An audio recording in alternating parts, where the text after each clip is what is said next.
The Soybean School on RealAgriculture.com is brought to you by Pride Seeds, Ingenia Herbicide, and Cruiser Max Vibrance Beans.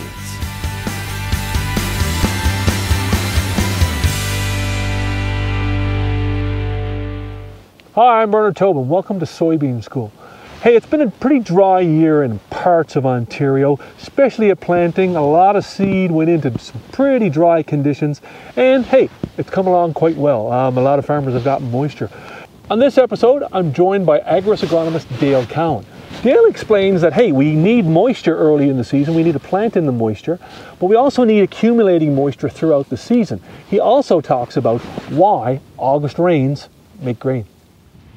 So Dale, it's late June here. We're down at Chimo Farms, and hey, how do you assess this season from a moisture perspective? Obviously dry early, but hey, depending on where you are, it's pretty good. Well, yeah, the rainfall certainly has been spotty. We've have areas that got 3 inches in one event, and then not even a kilometer away got absolutely nothing. So it very much depends where you're standing. But overall, a dry spring is actually, I think, a good spring. Ground conditions were good, planting conditions were good. We have had some timely rains, and when you look at annual precipitation in this area, and that's snow and rainfall combined for 12 months, you're somewhere. You can range between 600 to 1,000 millimeters, or somewhere just under 24 inches to 40 inches of rainfall for the whole year. But the trick is we always start the season in a moisture surplus usually, and somewhere through the summer we have a moisture deficit.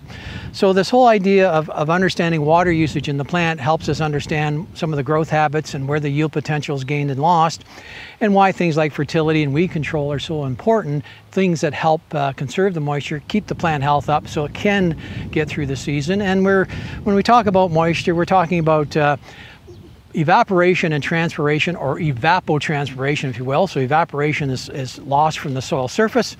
Transpiration is through the roots and through the stomata in the leaf of the plant, which is the main use of water for the plant for a couple reasons. One, it cools the plant. Two, that's how nutrients get into the plant for growth and drive photosynthesis. So, and then the other thing that we maybe don't think about as much is tile drainage is very important too, because it not only controls the level of the water table, but some of the controlled drainage systems are being installed, lets us store water through that water deficit period. So there are some ways that we can make it rain, if you will. Exactly. Hey, if we're planting into good moisture, take us through the season, Dale. When do we need rain for soybeans, and how much?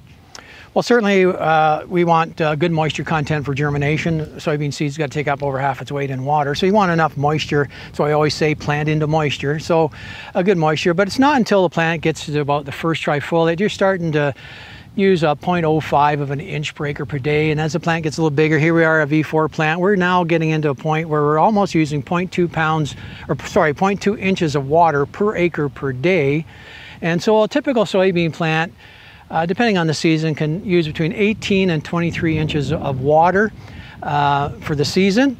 So the point to remember is almost half that water need is needed at reproductive stage when we're trying to fill those pods and make the beans. So water usage is pretty important, which is why all those things we do to manage soil moisture is so important, like residue on the soil to reduce evaporation, increase water infiltration, doing things that increase soil organic matter. Every 1% organic matter can hold an inch of water. So all these things start to manifest themselves, especially when we get into the drier parts of the season. Now you mentioned that a soy crop needs about 20 to 23 inches per season, and half of that required after R1. And we always hear August rains make grain. Absolutely. And a real interesting point about that is soybean roots.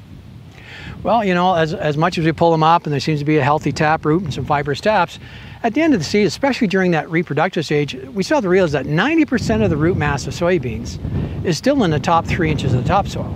So that's why you need those timely rains or good moisture content to keep those roots active, fixing nitrogen, taking up P and K. There's about a 10-day period in there where the daily uptake of nitrogen is 3 pounds of N per acre per day, and potash is almost 3 pounds per acre per day. So you need moisture to do that, and you need the roots healthy, and moisture exists in the soil as a film around soil particles. So when you have lots of water, that film is very thick, soil particles are connected, flow of nutrients right to the root. When it's dry, that film gets thin, soil particles disconnect, and that flow of nutrients gets interrupted, which is why we almost always see our nutrient deficiencies when it gets dry. Yeah. And when it's dry, that's when we're going to lose yield, right? Absolutely. Plants start to lose dry matter accumulation and start obviously to impact on yield.